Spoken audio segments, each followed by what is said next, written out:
U.S. National Security Advisor Brzezinski flew to Pakistan to set about rallying resistance. He wanted to arm the Mujahideen without revealing America's role.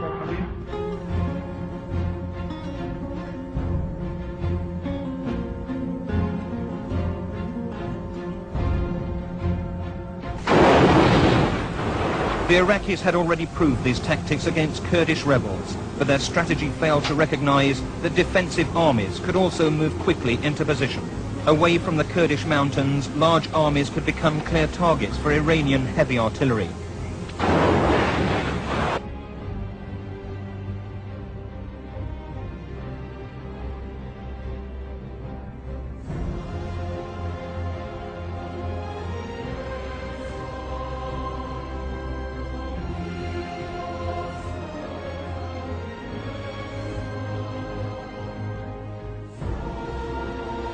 This does not mean stationing U.S. ground forces in the Arabian Peninsula, but it does mean American participation in joint exercises involving both air and ground forces. It means maintaining a capable U.S. naval presence in the region. Israel and many of the Arab states have for the first time found themselves confronting the same aggressor. This principle must be elaborated to provide for Israel's security and recognition, and at the same time for legitimate Palestinian political rights. Now we can see a new world coming into view. A world in which there is the very real prospect of a new world order.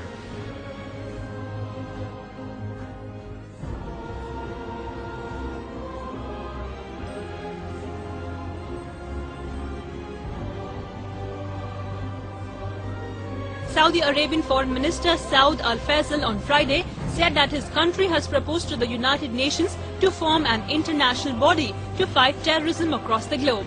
Our close friend and ally Kuwait, we've had an important strategic dialogue.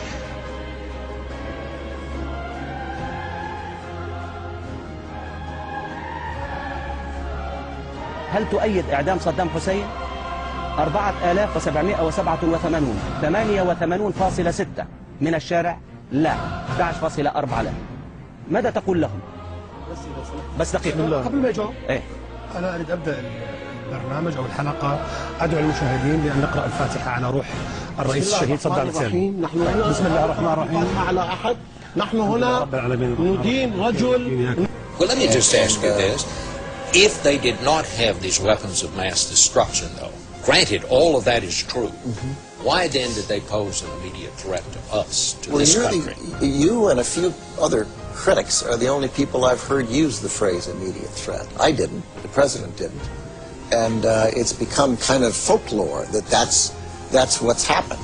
The president went... You're saying that nobody in the administration said that? I can't speak for nobody, everybody in the administration, and say nobody said that. The vice president didn't say that? Not, if you have any citations, I'd like to see them. We have one here that says, some have argued that this is you speaking, some have argued that the nuclear threat from Iraq is not imminent, that Saddam is at least 5 to 7 years away from having nuclear weapons. I would not be so certain. Close to imminent. Well, I tried to be precise and I've tried to be accurate. No terrorist state poses a greater or more immediate threat to the security of our people and the stability of the world than the regime of Saddam Hussein in Iran.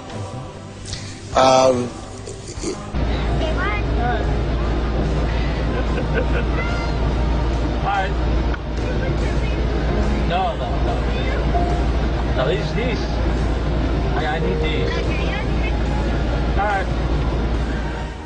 This violence was sparked by an incident involving this white car. Iraqi police say the car contained weapons and explosives and was driven by 2 undercover British servicemen dressed as Arabs. Iraqi police have issued these pictures of the men. The MOD's asked us not to identify them. They're accused of killing one Iraqi policeman and wounding another. A policeman approached them and then one of these guys fired at him. Then the police managed to capture them. They refused to say what their mission was. They said they were British soldiers and to ask their commander about their mission.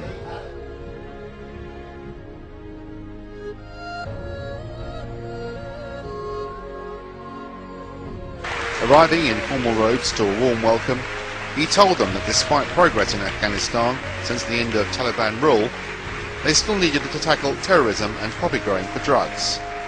That could only be done, he said, through cooperation with neighbouring Pakistan. I don't think, ladies and gentlemen, the number of foreign private military contractors in Pakistan has risen dramatically in the last few months. But do thousands and thousands of armed men on Pakistan's roads really add to security in the country? And we're now joined by our correspondent Alyona Minkowski, who's in Washington, D.C. Hello there, Alyona. So what can you tell us about this situation?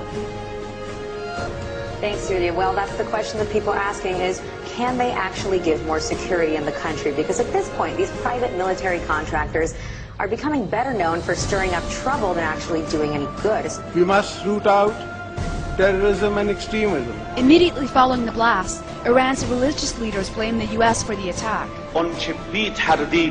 What we can say without doubt about this issue is that the fingertips of America and Israel are definitely on this incident. So don't be fighting each other over chicken feed. That's what you're doing. Then in Sahih Muslim we are told, a Muslim ruler will die and there will be disagreement concerning succession. And then a man is going to come out of Makkah. His name will be my name and his father's name will be my father's name.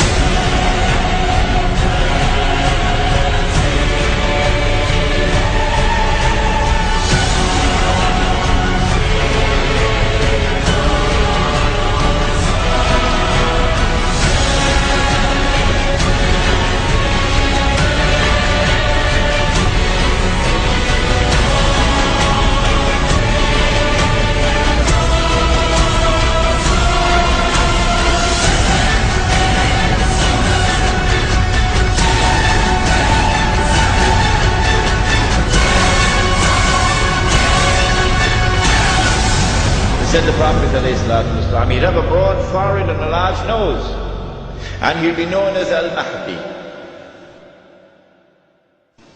Goodbye to bad rubbish.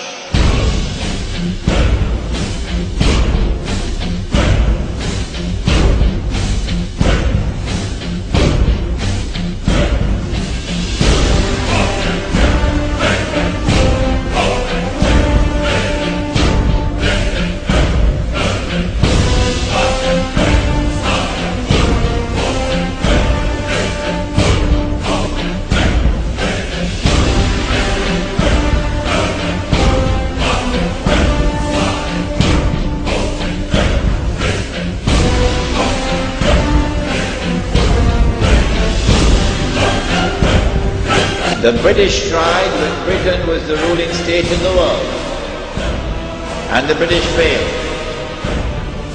And then the Russians tried when they had the superpower, the Soviet Union. And after 12 years, the Russians failed. And guess who is trying now? Yes, the war in Khorasan has just begun, Mr. Bush. It has just begun. On that day, when Islam liberates Afghanistan, I believe it is that army which will be unstoppable until it reaches Jerusalem.